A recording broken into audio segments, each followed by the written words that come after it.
Welcome to the Home Builder Digital Marketing Podcast. Over 90% of today's home buyers start their buyer journey online. Here we talk with not only industry experts, but also your fellow home builder marketers to learn how you can succeed in our incredibly competitive digital world. And now, here are your hosts, Bray and Kevin Weitzel. Hello, everybody, and welcome to today's episode of the Home Builder Digital Marketing Podcast. I'm Bray with Blue Tangerine. And I'm Kevin Weitzel with Outhouse. And everybody, we are excited today to have another special episode because I have invited Kevin to be the guest today. So welcome, Kevin. Thanks for joining us. Hey, thanks for having me here, Kevin and Greg. Are you going to start referring to yourself in the third person for part of this? I could. Kevin says that I should do that, but no, I won't do that. Well, the reason I wanted Kevin to join us today is we have a lot of conversations with builders, and one of the things that I continue to see is a lack of use in some of the interactive tools that are available out there for them to really get that engagement with their buyers on the website. And so I wanted to tap in today more into your experience with one particular tool. We'll do some other episodes in the future, maybe about some other ones as we move forward. But today I really wanted to dive into what we call the interactive floor plan. And I know you know a couple of things about that, even more than a couple, because you've been working with these for a long time. I do. So that's my goal today, is to just dive in a little deeper, make sure we understand more about what these tools do, how they work, where builders can leverage them, why they should care, all these powerful questions. But before we dive into that, is there anything that has not already been shared in some prior episode of this podcast that people don't know about you yet? That they don't know about me. Well, I'm an open book, so obviously everything's out there. But I'll tell you, some people don't know the history behind the sideburns. So I did 8 years in the United States Marine Corps. And while I was in the Corps, I hated three things. I hated getting up early in the morning. I hated running, and I hated shaving. And you do that every single day that you're in the Corps. For some reason, they love running, sometimes in combat boots. For some reason, they like getting up at 3, 4, 5 in the morning. And then, of course, they always want you to be clean shaven. So when I got out of the Marines, I said, I'm never shaving again. Well, that was very short-lived because I found out that my face, I get very itchy. So I look like a crystal meth addict scratching my face off just with how itchy my chin would get. So I went through a whole thing where I tried different ways of growing my hair. I did a mustache. I did a chaplain, which is not a good look, by the way. There's a certain person back from the 30s and 40s that it resembles his look, and it's just not good. I did a Fu Manchu. I did a soul patch. I did a goatee. I did an Amish jawbone. What finally stuck was the sideburns. I did the sideburns. I didn't get any itchiness. Truth be told, the thing that I liked most about them, it made people laugh. And I don't care if you laugh at me. I really don't care, because if you're laughing, I'm a happy camper. I did my job that day, sometimes without even saying a word. So I know that they look silly. I get it. But I like them. So that's why I have sideburns most of the time. But I do shave once a year because Mama said, she's gone now, but my mother said, if you're not going to shave, at least shave once a year so you're not a dirtbag.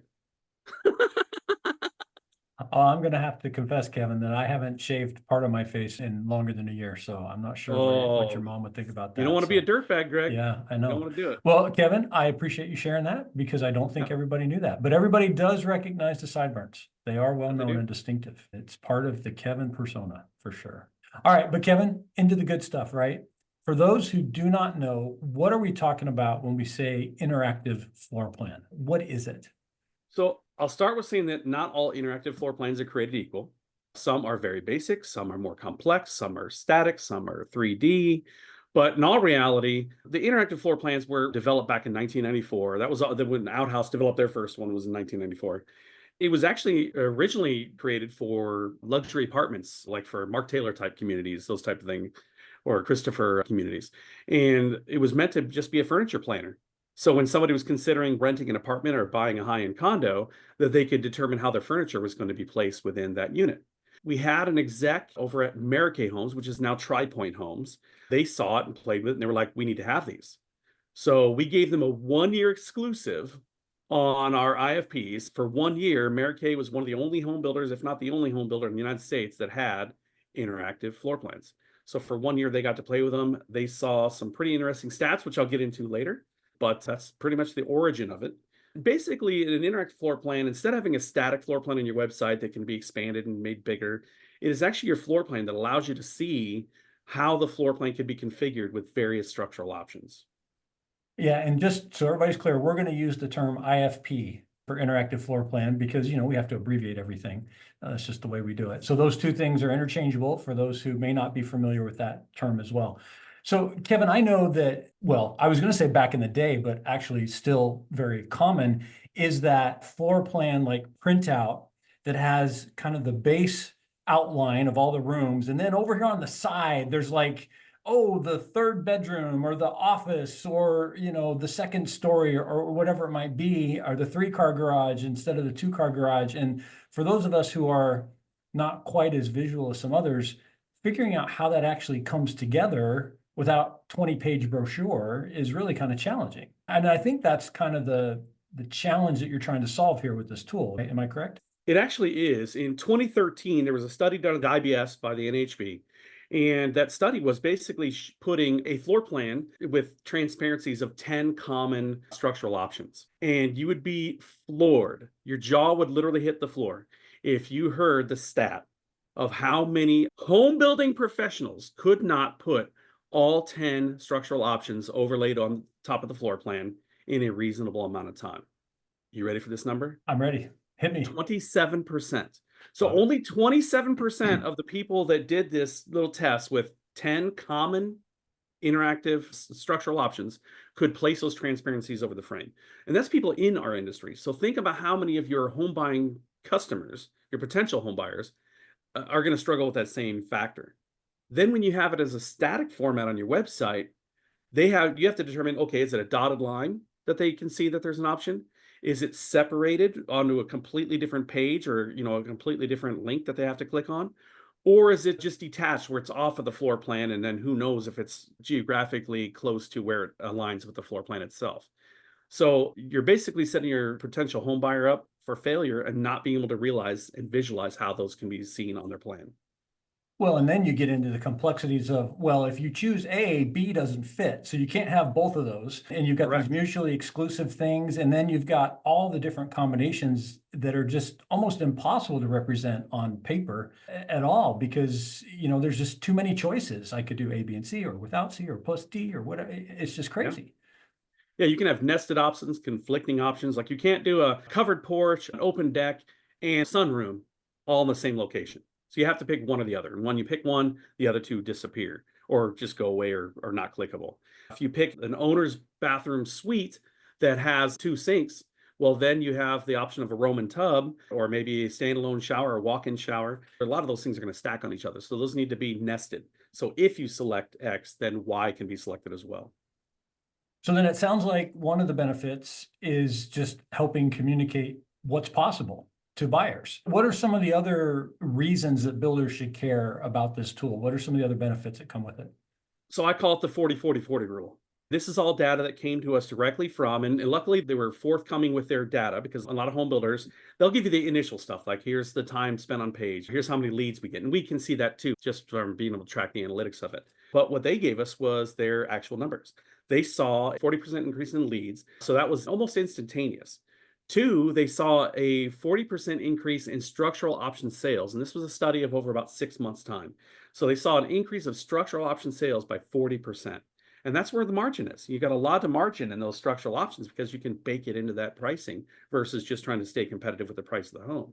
On top of that, it shortened the sales cycle. They saw roughly a 40% decrease in time in the life of the sales cycle. So when you see 40% more leads, 40% increase in sales, and then a 40% decrease in the amount of time it takes for a buyer to make a decision, those are all wins. And then on top of that, the NAHB also has this data that the average home builder gets 2 to 4 minutes of total time on their website. And I don't care if you're Chuck with a truck or if you're D.R. Horton, everything from that small, teeny tiny builder to the largest builders out there, 2 to 4 minutes of total time. With just the implementation of interactive floor plans, you can increase that amount of time on page, sometimes 2 times, 3 times, 4 times. You can radically increase the amount of time on page just with IFPs alone. It's fascinating data, Kevin. And remind me again, which builder was it that had the 40-40-40? So they're now called Tri-Point, but back then they were called Marquet Homes. Okay. So this is, at the time, not like the biggest builder in the world, but they're not tiny either. They were a decent sized builder and they're seeing some amazing things. That turns into real money. That is real money. So this idea that buyers are moving forward faster, you're getting more leads, they're buying more. Just from your own experience talking with builders, where do you think that comes from? Is it just that people understand it better? Is it just, oh, this was fun, so I'm going to buy from this builder instead? What is it that you feel like is kind of the behind the scenes of what's pushing those numbers forward? There is an engagement factor that comes into play. If you go to one builder's website that just has static floor plans, static images, it can be a little bit boring. Whereas somebody that has those engagement tools, whether it be a visualizer, an IFP, interactive site maps, they can see real-time status of lots. It's more engaging. That possibly could pique more interest. But what it really does is allows them to emotionally engage with that product. They can see where Timmy and Susie's rooms are going to be. They can see where their office is going to be instead of a bedroom on the home. They can even imagine themselves tinkering their garage when they add that tandem garage or that third car stall. Those are the kind of emotional connections that a home buyer gets that they won't get just from a static floor plan. This is something that I've done a little research on and included in some of the things that I talk about from time to time. Just this idea that as human beings, our purchases are very emotion driven. And we don't like to admit that a lot of times. We think we're very rational. I have these requirements and this is going to meet those requirements. But the reality is that we kind of have to fall in love with something, or once we kind of want it, then we figure out how to rationalize that decision. And what you're talking about, this idea of playing with it and saying, oh, I could do this in this room, and oh, this comes together this way. And it just doesn't happen the same way when you're looking at just a static image with some little options on the side. You just don't get the same emotional engagement and connection. And that really is a sales driver. So, Greg, let's look at a light bulb. Light bulbs are pretty simple. We all have them in our homes. We all have to go to Ace Hardware or wherever we're going to buy them, Lowe's, Home Depot, grocery store, to get our light bulbs. Light bulbs are pretty boring. You just have to know the wattage and how they screw in. That's really about all there is to them. But let's take this, for example.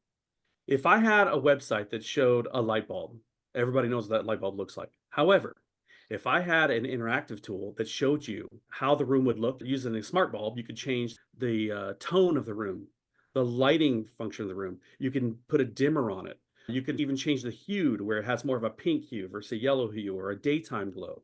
If you see all that ahead of time, guess what? Well, you don't have to wait for that home buyer to come into Ace Hardware to buy their light bulb.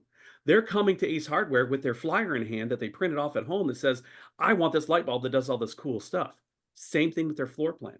What Mary Kay told us, and this was a repeating theme, was that they had buyers coming in with a print off of what they did to that floor plan saying, this is the home I like.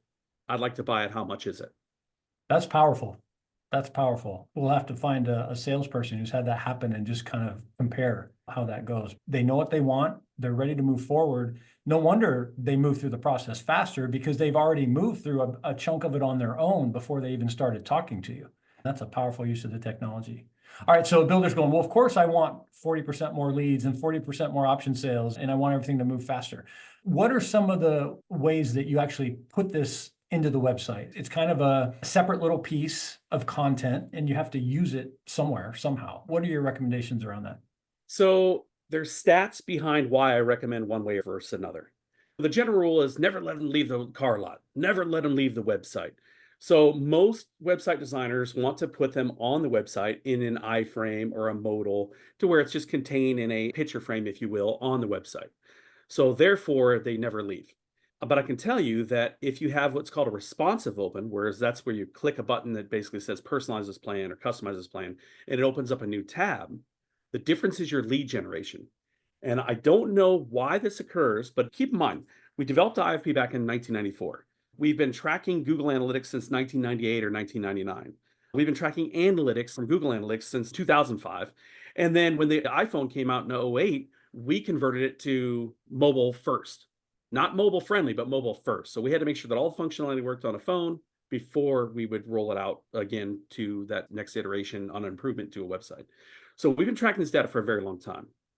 So what we found with all these different iterations of the back ends of how we track all the data, including all the direct data saves that we have, is that we can look at direct lead generation. When it is contained in an iframe, rolled out on a builder's website, an iframe or a modal, it is 1 out of 40 visitors creates a lead. So you get 1 lead for every 40 people that touch that interactive floor plan on their website. It's not bad numbers, not bad at all. However, when it's in a responsive open, that's when they click the button and it opens up a new tab. It is 1 out of 9.5 visitors will create a lead. So for builders that are struggling on lead generation, obviously the responsive open is the way to go. For builders that are maybe wanting a little bit more stickiness in their website and keep them captive for a longer period of time, then iframe or a modal might be the way to go. And maybe they're not struggling in leads, they just want to make sure that people that are there are staying engaged. For builders that think, man, that Kevin, he's crazy, he doesn't know what he's talking about, let's do one or the other. You know what? Do both. Put it on your website in an iframe and then have a small little button that says personalize this plan. And we see time and time again, there's about a 4-to-1 ratio of people that will click that button to personalize the plan versus just using it in the iframe. As a web developer for many years, that mantra of don't send them away from the website without a really good reason, that resonates with me. And I have to admit that your data changed my view. And this is why we need to study things and measure things and not just make assumptions and do things just because.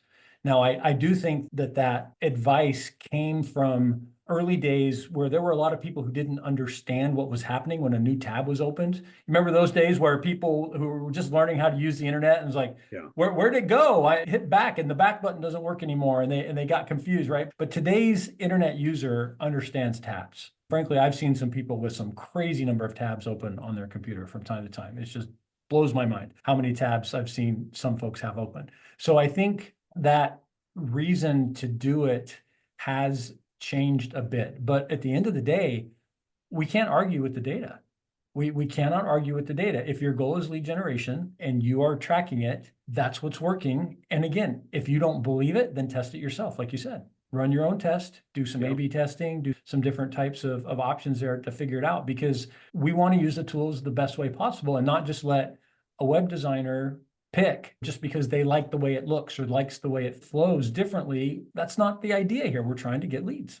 Well, I can tell you there are some web designers that like to use the stats that come from it. So if we look at that 2 to 4 minutes of average time, let's say you have a builder that has a relatively unsophisticated website and they're getting, 1 minute, 15 seconds average time, 1 minute, 30 seconds average time, very small amount of time. That web designer looks like an instantaneous genius when they implement IFPs in an iframe, when now they're getting 3 minutes, 4.5 minutes of average time on their website. It's like, what did they change? Oh, we just did some fancy magic on your website. Well, it's the IFPs that you put on the website that are getting that stickiness, that are keeping people engaged on the page and live on the page. Well, and I think too that when you step back, and I always try to say, okay, it's working this way, but why? What is it that we can figure out why? And to me, I think one of the reasons is, first of all, you've got more room to work, right? This is a tool that the bigger it is, the more you can see the details on the screen. And even on a phone, if you're opening it up in that new tab, you've got a little more room to work than you do when it's framed within something else. Again, I can't prove that. Now, I just talked about how important data is, and here I am just speculating. But I think that's part of it. I think the second thing that happens is we remove distractions of all the other stuff on the page and allow them to focus in on what this tool is letting them do, which again, just helps them keep kind of getting deeper and deeper into it without all the other things they might be able to click on or other places they might be able to go. But again, that's just my kind of trying to explain why does this work better this way. At the end of the day, does it matter why? No, it works better. And until somebody does the study that says otherwise, that's the recommendation.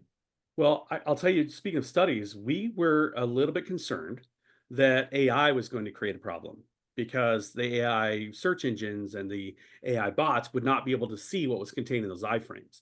And that wasn't a legitimate fear. However, we are finding that the data supports the exact opposite of that, and that they can crawl the contents of what is in an iframe. Very simply, actually. They can pluck out the majority of the data. They can get room counts, they get dimensions, all off of what is contained in iframes. So our initial fear that, oh my goodness, we're going to have to reinvent how IFPs are incorporated in websites, it's not that they're gone, but that is rapidly becoming a non-issue. So, Kevin, we talked about the fact that we get more leads when somebody opens it, one way or another. I don't think we've really explained how the IFP actually generates a lead. Tell us exactly more about how that connection is to a lead. Sure. So Chuck with the Truck has a static floor plan on his website. Somebody looks at that floor plan, they can like it or they don't like it, or it's going to meet their needs, it's not going to meet their needs. When you have an IFP in your website, and this is regardless of who supplies your IFP, there's always going to be some sort of save function. When you have that save function, it's gated and not gated. You don't have to enter your information to see what is there. but you do need to enter your information, and usually minimal. Most IFPs, including our competitors, you just put in your name and your email and it sends you a copy of it. Well, guess what? That same copy goes to the builder as a lead with that buyer information, if they gave their email, if they gave a phone number, etc. And that's how those leads come about. But that's just the digital side of it. The in-person side of it is that when somebody is so engaged with the IFP and it meets all their criteria of what they're looking for in a home, they will literally bring that print out. They'll print it off at home. They'll bring it into the sales office and they'll say, this is the home that I want. What lots can I get it on? What home sites can I get it on?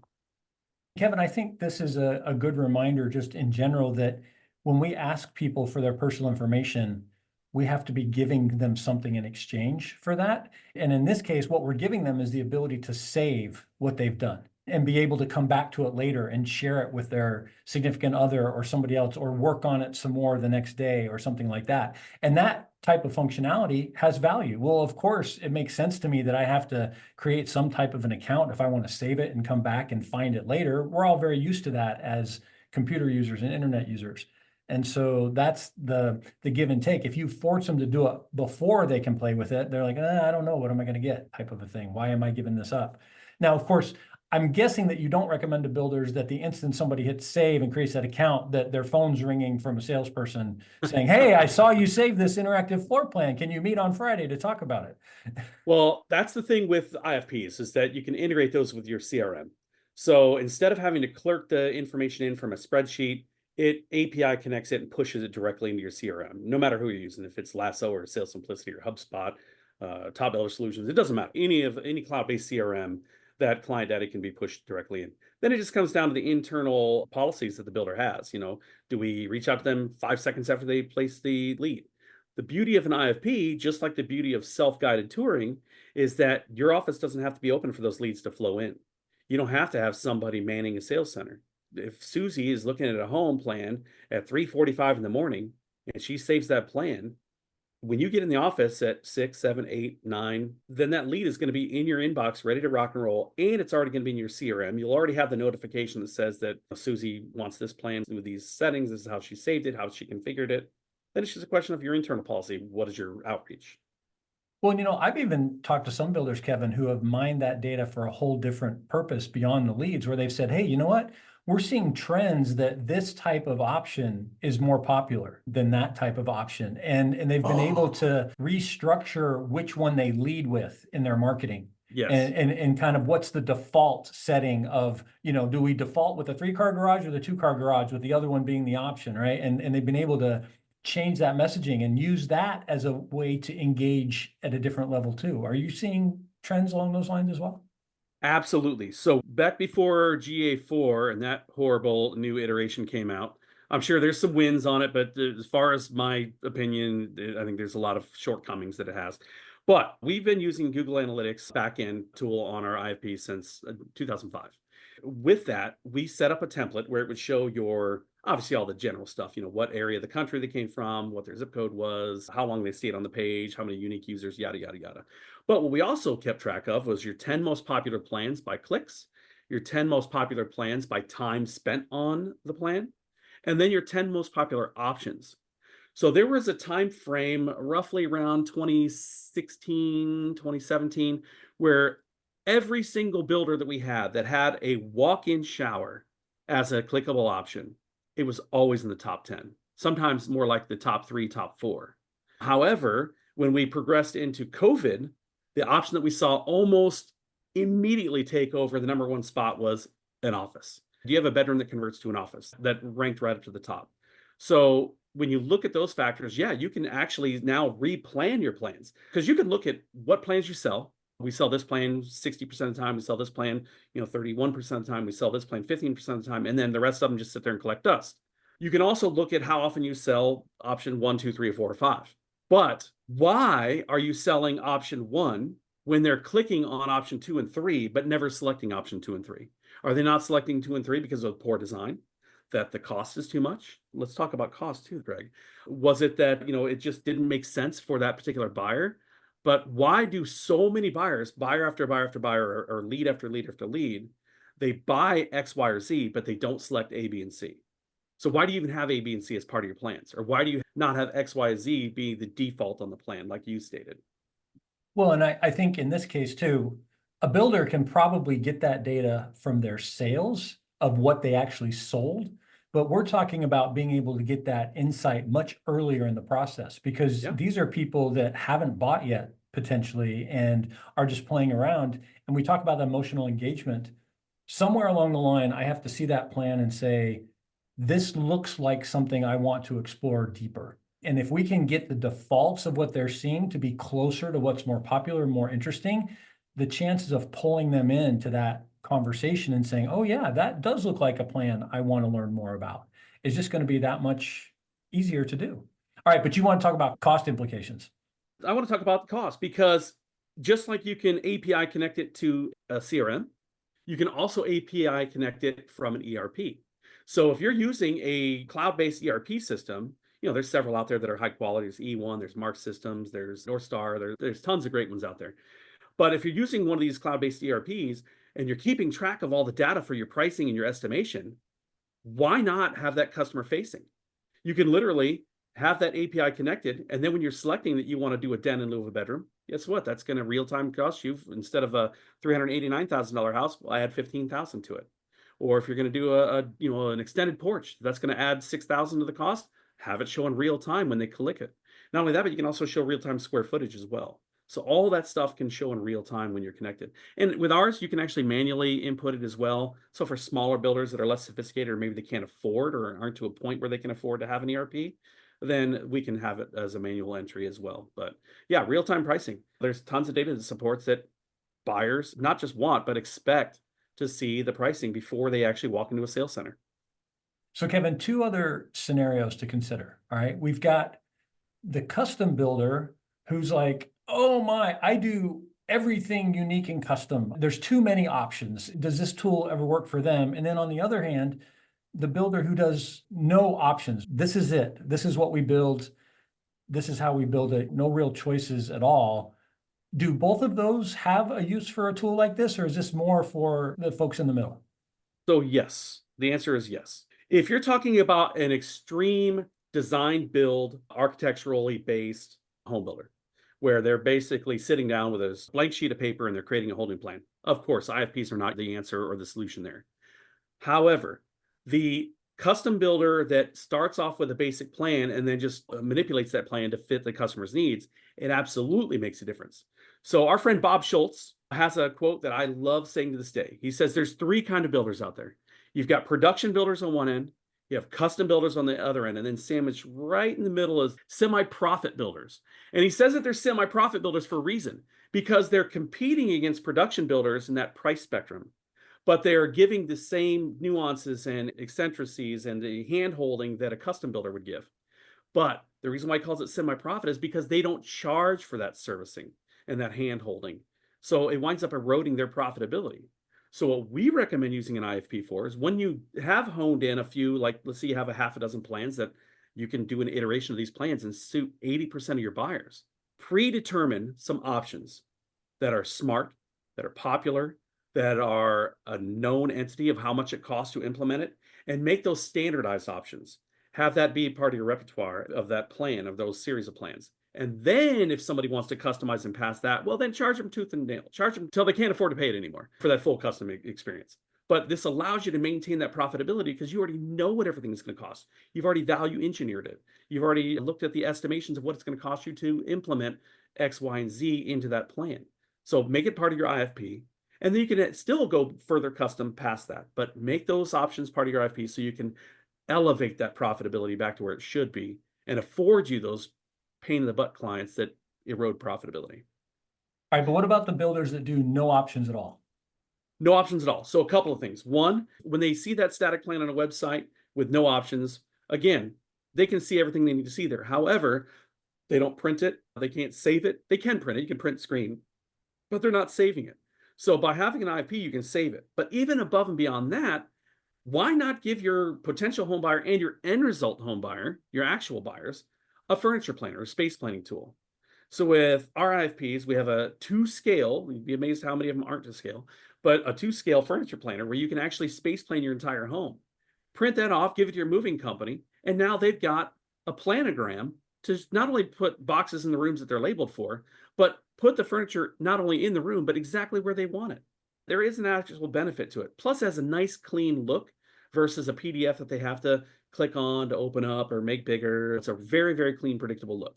On top of that, you know how builders have a page where they have their gallery of images for their plans? They'll have another page where they have, here's our virtual tours of these plans or our Matterport tours of these plans. You can put hotspots right on the floor plan itself. Here's the virtual tour for this plan. Here are the interior images for this plan versus just a random page of it. I'm not saying to replace that imagery because there's tons of data that say that people expect that high quality, very professional photography, but have it there and incorporate on your IFP. So you've got a furniture planner, the ability to save, and you also have the ability to put those other components in one location. I love the ability to give context for a photo and say, okay, this photo was taken from this corner of the room so that you get that kind of recognition of how this fits with the rest of the house and the rest of the plan and the room around it. That's really powerful, regardless of whether there's any options to show, Yeah. For sure. All right, Kevin, are IFPs the thing forever? Are they going to be changing? What do you see the evolution of this tool over the next little while? There's a few evolutions with it. One is that, some people like to see them in color, which that's not anything new. That's something that's been done for a while. Again, there was a study done at IABS that was sponsored by the NHB, I should say, and they had 4 near identical floor plans. One was black and white, one was colorized with furniture, and one was a 3D dollhouse style. And in that order, it was shown from biggest to smallest in perceived scale. So if you're already struggling with a smaller footprint home, whether it be a condo or a single family home or townhouse, why would you want the perception to be that it's actually smaller than what it is? You don't want them to actually, in their brain, think that it's actually smaller than what it is. So the evolution is that there are companies moving to 3D floor plans that are interactive. Just my personal belief, I think the top-down floor plan is still the best tool to use for seeing your interactive options. And if you want to see them in real time, skip past looking at it in a 3D of an interactive floor plan and actually put it into a virtual tour. So when you're in the virtual tour, that's where you can see those interactive options. If you want to see the floor plan and the walkthrough of it with a den in lieu of a bedroom, or with the gourmet kitchen instead of a stock kitchen, that's the direction to go. Not necessarily to try to squeeze it into an IFP. Kevin, what about the situation for the builder who's like, boy, this sounds great. I'd love to have it, but we just have too many plans. We just have too many plans. Is there a place for this if you can't do everything, or is it an all or nothing? For any builder that doubts because they have too many plans. Number one, if you have too many plans, you have too many plans. If you look at any builder's website and they've got 80 plans on their website, they aren't building 80 plans, Greg. They're building 15 of those plans. And the rest of them are literally just showing how big they are, when in all reality, they're not building those. Or maybe they built them one time back in 1985 and they haven't built it since. So number one, if you have too many plans, you have too many plans. But let's go back to the factor of, well, how could you roll it out if you wanted to even just test it, just to see if maybe Kevin's not crazy. Maybe we will see an increase of time on page. Maybe we will see more leads. Go with a series of homes or go with a community of homes. Just do the 5 plans you're selling in Whispering Weeds. If you're in the Whispering Weeds and you've got 5 plans you're selling there, it's a bad neighborhood, by the way. Whispering Weeds is not a place to go. Too many weeds. But if you go to this neighborhood and you have these 5 plans, test it with those 5 plans. And the proof will be in the pudding. You will see better quality leads coming in, qualified leads, and then they'll be almost self-closing leads. They're ready to rock and roll, especially if you have real-time pricing already on them.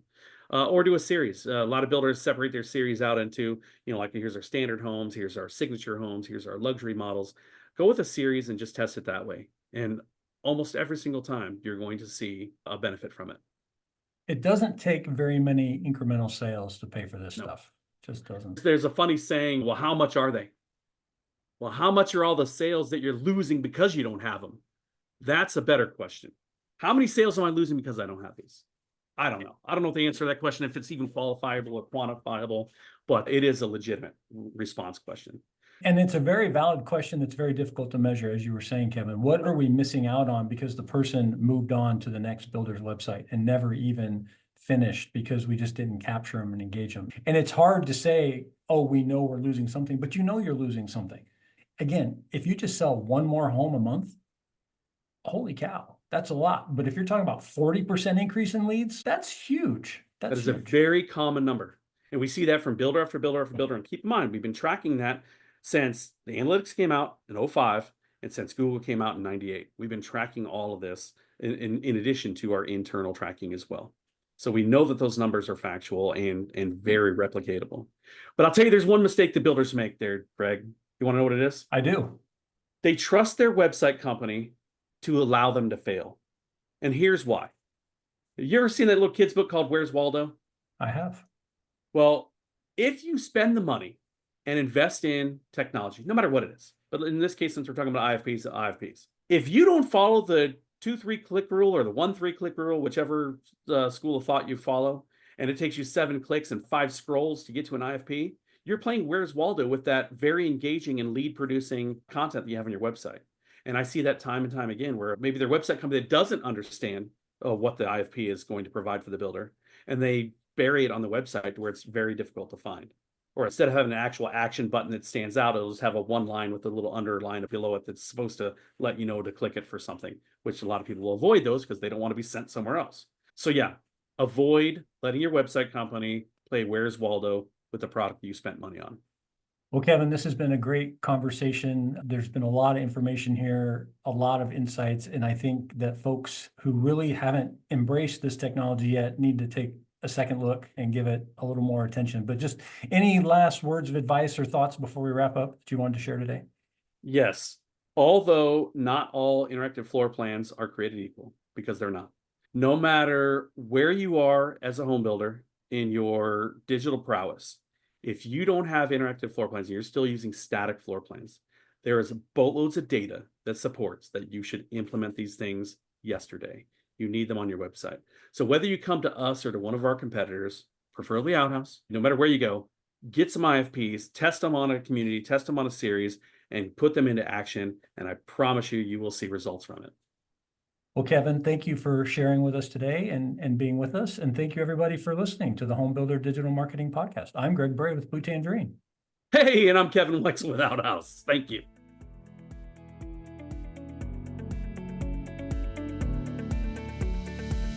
Thank you for listening.